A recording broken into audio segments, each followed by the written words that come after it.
जय महाराष्ट्र मित्रांनो, तुमच्या समोर जो प्रश्न दिसतोय ह्याचं उत्तर काढायचंय आपल्याला फक्त 2 सेकंदात. कसं बघ.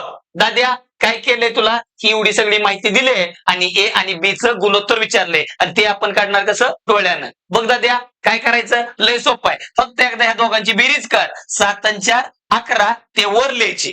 आणि आता ज्यांची बेरीज केली त्यांचीच वजाबाकी आहे. मग आता 7 मधनं 4 गेलं किती राहतंय? 3 आणि हे असं गपदिशनं उत्तर येणार. पुढं सेम क्वेश्चन काय करणार? यम आणि यांचं गुणोत्तर विचारलंय. परत दाद्या, एकदा दोघांची बेरीज कर. 11 आणि 5 16 आणि छेदामध्ये यांचीच वजाबाकी कर. 11 मधनं 5 गेलं किती येतंय? 6. कटत असं तर कापायचंय भावा. मग काप.